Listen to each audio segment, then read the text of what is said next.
स्थानिक स्वराज्य संस्थांच्या निवडणुकीत रायगडमध्ये गोगावले आणि तटकरे समर्थकांमध्ये जोरदार राडा झाला होता। त्यात मंत्री भरत गोगावलेंच्या चिरंजीवांचाही समावेश होता। या प्रकरणात गुन्हा दाखल होऊन जामीन फेटाळला गेल्यानंतर सुद्धा विकास गोगावले मात्र फरार आहेत आणि पोलिसांना सुद्धा विकास गोगावले अजून सापडले नाहीयेत। त्यामुळे भरत गोगावलेंच्या मुलाला पोलीस वाचवण्याचा प्रयत्न करतायत का, हा सवाल संजय राऊतांनी केलाय।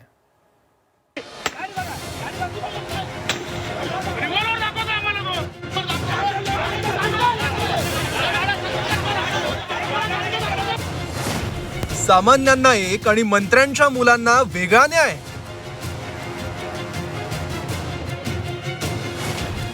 अटकपूर्व जामीन फेटाळला, अटक कधी होणार?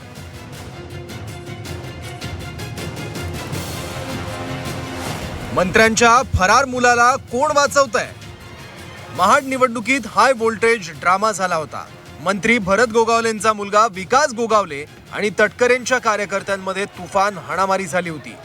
त्यानंतर दोन्ही बाजूच्या कार्यकर्त्यांवर गुन्हे दाखल झाले। आरोपींचा अटकपूर्व जामीन अर्ज आधी सेशन्स कोर्ट आणि नंतर हायकोर्टाने फेटाळला। त्यानंतर कायद्यानुसार विकास गोगावलेंना अटक होणं अपेक्षित असताना अजूनही मंत्र्यांचे सुपुत्र फरार आहेत। यावरून संजय राऊतांनी सरकारवर निशाणा साधलाय। मगाशी मी जे पोलिसांविषयी जे बोललो तेच लातूरला लागू पडत आहे। पोलीस हे एकतर गुंडांसारखे वागतायत, दरोडेखोरासारखे वागतायत आणि गृह खात्याचं त्या पोलीस खात्यावरती कोणतंही नियंत्रण नाही, अजिबात नाही। विकास गोगावले मंत्रीपुत्र फरार आहे। एक पोलीस अधिकारी एका कुटुंबाचा छळ करतो, त्यातून आत्महत्या होत आहेत। बीडची प्रकरणं समोर आहेत, कारण पोलिसांना राजकीय कार्यासाठी वापरून घ्यायचं, त्यासाठी अशा गुंड प्रवृत्त्याच्या पोलिसांना देवेंद्र फडणवीस यांचे गृह खातं बळ देतं।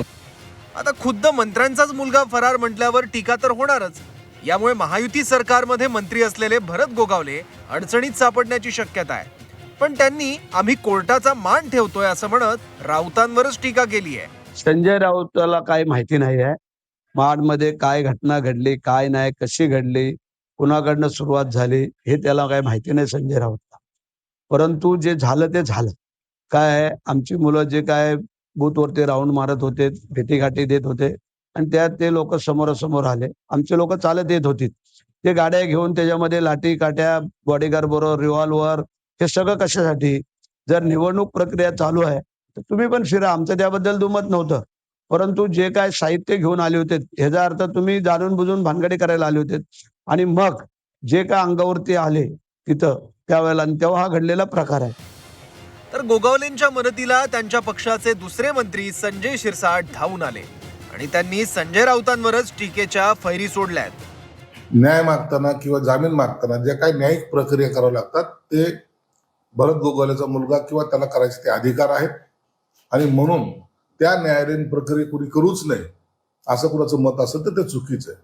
म्हणून त्या प्रक्रिया पूर्ण ते करतायत। हायकोर्टाने जामीन नाकारलाय, त्यासाठी त्यांनी पुन्हा अपील करण्याचा प्रयत्न केलेला आहे। जेवढं कायदेशीर बाजू आहे त्याचा सर्व अवलंब भरत गोगावलेचा मुलगा करतो आणि त्याच्यासाठी इतरांचा कुठेही दबाव नाही।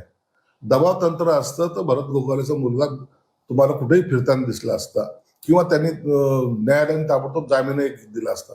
असं झालेलं नाही। जी न्यायिक प्रक्रिया आहे ती पूर्ण करण्याचा प्रयत्न ते करतायत। राऊतांनी सरकारवर केलेल्या आरोपांना नवनाथ बन यांनी दिशाभूल करणारे म्हटलंय। तसंच फडणवीस सरकारमध्ये कायदा सगळ्यांसाठी एक असल्याचंही म्हटलं। कुणाचाही मुलगा फरार असेल किंवा कुणावरही गुन्हा दाखल असेल तर त्याच्यावर निश्चितपणे कारवाई होईल। हे देवाभाऊंचं सरकार आहे। देवेंद्रजी फडणवीस साहेब गृहमंत्री आहेत, ते कुणालाही सोडणार नाहीत। कायद्यानुसार जी काही कारवाई करायला हवी ती प्रत्येक प्रकरणात केली जाईल। विनाकारण संजय राऊत यांनी बिनबुडाचे आरोप करू नये। आता कायदा जर सगळ्यांसाठी एक असेल तर कायद्यानुसार विकास गोगावलेंना अटक होणं अपेक्षित होतं। असो, गोगावले आणि तटकरे दोघंही सरकारमध्ये आहेत। दोघांमधलं वित्तुष्ट जगजाहीर आहे, पण मतदानाच्या दिवशी त्याचा उद्रेक झाला आणि घोषणांची लढाई हातापायीवर आली। राजकारणाचा घसरलेला स्तर दर्शवणारा हा सगळा दुर्दैवी प्रकार होता। काही दिवसांपूर्वी माणिकराव कोकाटेंनी ही अटक कशी टाळली ते संपूर्ण महाराष्ट्राने बघितलंय। गोगावले मंत्री आहेत आणि त्यांचे चिरंजीव कायद्याला हरताळ फासत फरार होत असतील आणि तरीही त्यांना अटक होत नसेल तर मंत्र्यांसाठी वेगळा न्याय असतो का, हा प्रश्न साहजिकच उपस्थित होतो. ब्युरो रिपोर्ट, झी 24 तास, रायगड.